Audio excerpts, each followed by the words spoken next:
है। 9th class ऐसा नहीं है कि आपको सिर्फ और सिर्फ पढ़ना ही हो। पढ़ाई जो है वो आपकी लाइफ का हिस्सा है। आपकी पढ़ाई ही आपकी लाइफ नहीं है, ठीक है। अपने कंफर्ट लेवल से बाहर जाकर के पढ़ाई करनी होती है और घर आकर उनको एग्ज़ाम्स आते हैं तो उनको रटना शुरू कर देते हैं और एग्ज़ाम दे आते हैं, हमारी पढ़ाई ख़त्म। तो hello everyone, welcome back to my channel Ananya Mishra biology.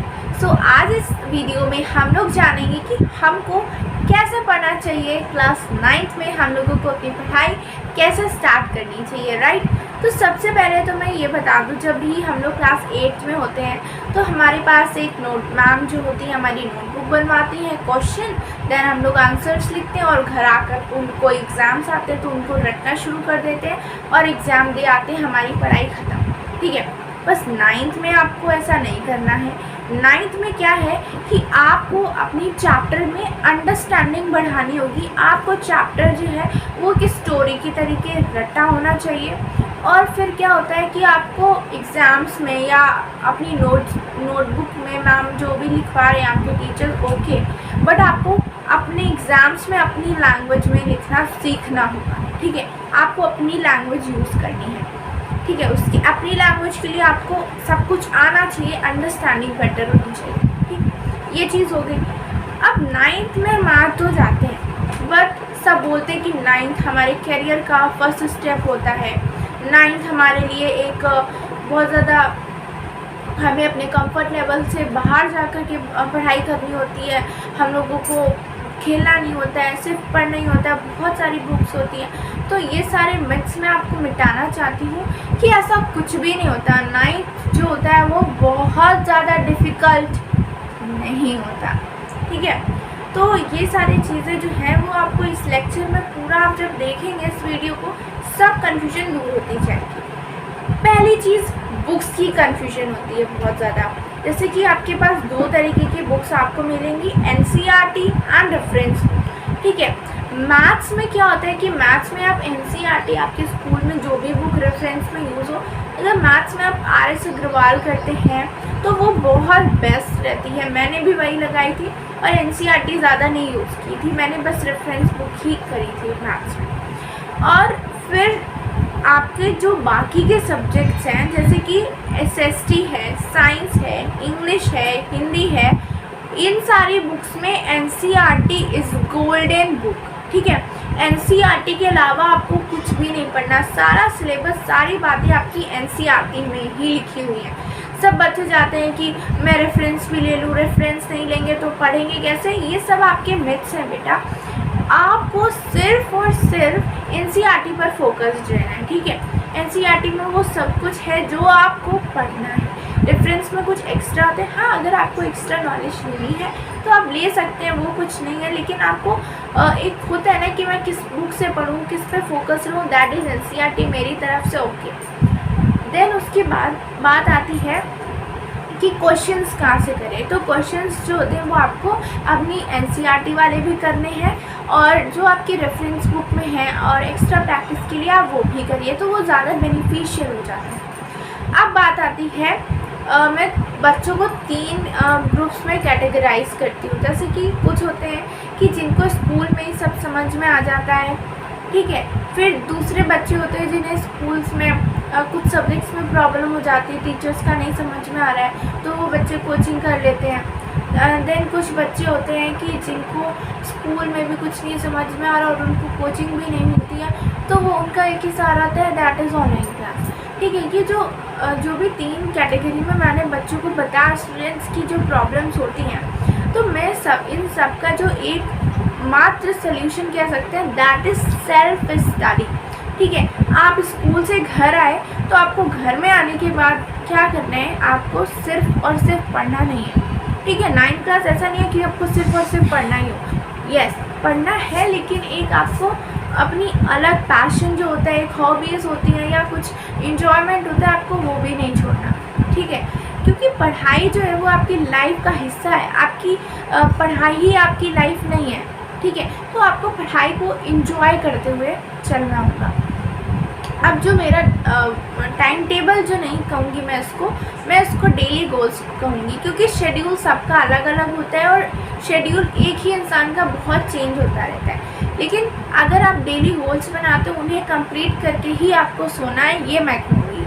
ठीक है, तो आपको पहले क्या करना है, आपको अपने सब्जेक्ट्स जो आपकी मोस्ट प्रायोरिटी पे होने चाहिए, जैसे कि मेरे थे, मैं अपने अकॉर्डिंग आपको बता रही हूँ, जैसे कि मैथ्स हो गया, साइंस हो गया, देन सोशल साइंस हो गया। इन सब में आपको देखेंगे ये 3 मैं मेन सब्जेक्ट्स मानती हूँ। तो इसमें आपको बहुत बेटर स्कोर करना है। आप जैसे कि मैथ्स है, आप जब घर आ गए, अगर आप कोचिंग पढ़ते हैं ठीक है, आपको घर अगर स्कूल का समझ में आ रहा है ठीक है, आपको घर में आके सब रिवाइज कर लेना है। लेकिन कैसे, आपको मैथ्स को देना है क्या, आपको मैथ्स को 1 या 1.5 घंटा देना है।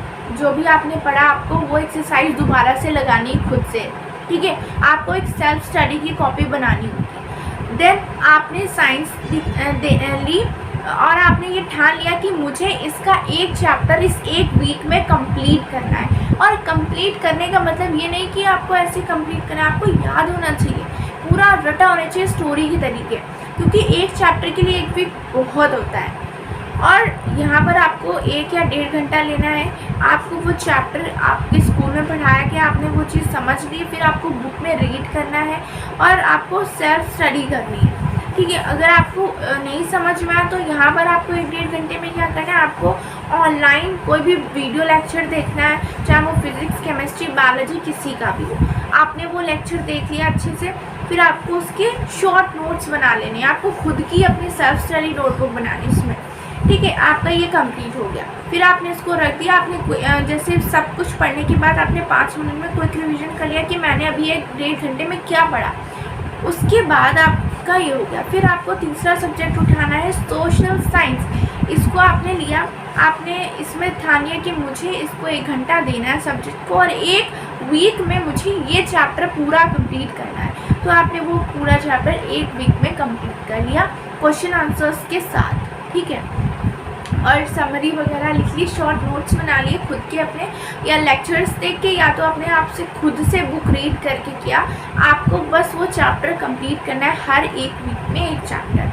ठीक है, मैथ्स में भी है कि आपको हर वीक में 1 चैप्टर कंप्लीट करना है। ये 3 सब्जेक्ट आपके डेली रूटीन में आने चाहिए। इसके लिए आप देखिए, आप हर सब्जेक्ट को 1.5 घंटा देंगे और एसएसटी को आप 1 दे दीजिए। और क्योंकि वो आप डेली कर रहे हैं तो आपका कितना हो गया, 3 घंटा ये हो गया, देन आपका इधर हो गया 4 घंटा। तो आपको क्या देने हैं, 4 घंटे आपको सेल्फ स्टडी के देने।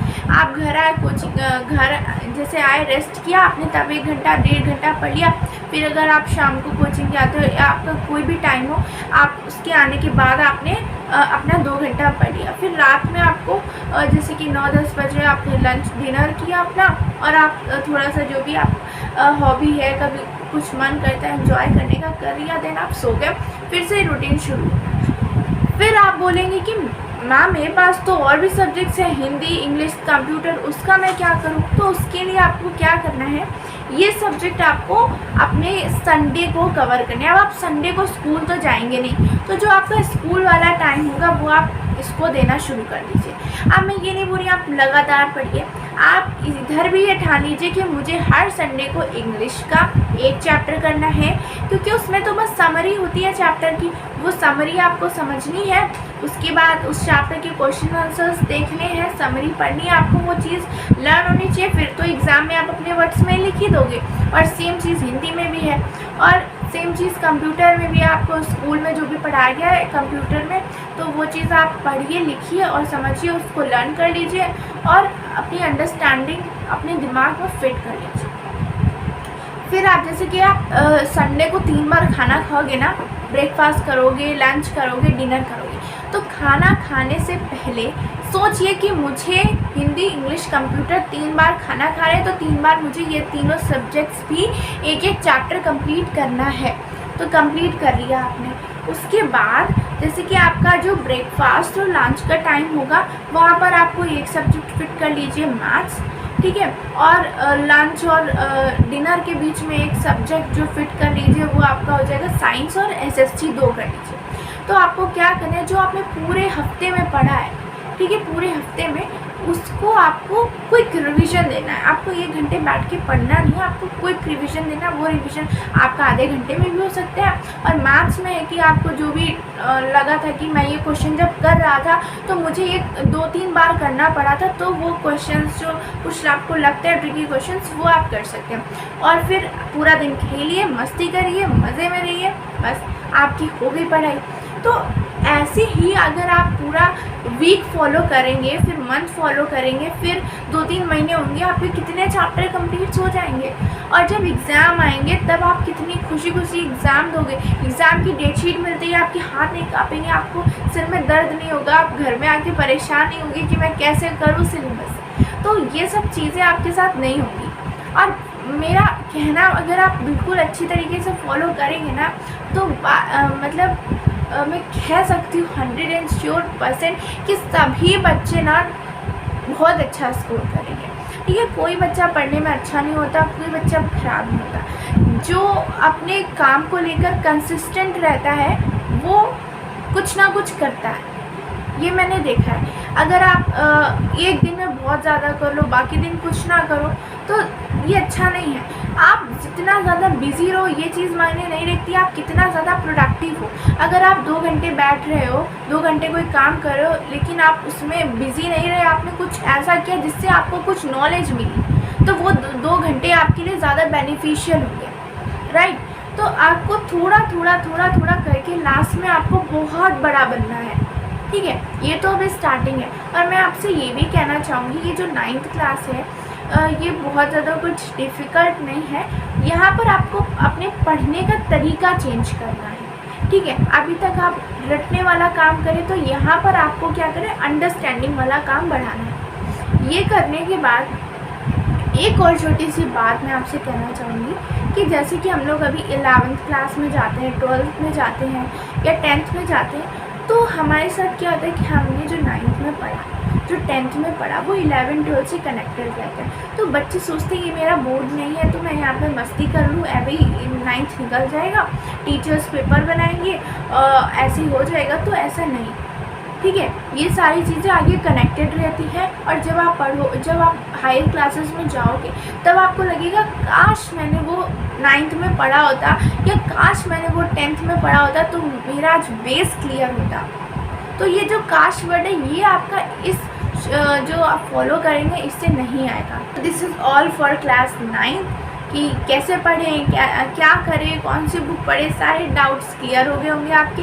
अगर फिर भी कोई डाउट्स हो तो प्लीज़ मुझे कमेंट सेक्शन में बताएगा, मैं उसके लिए भी वीडियो बना दूँगी। Thank you, bye bye.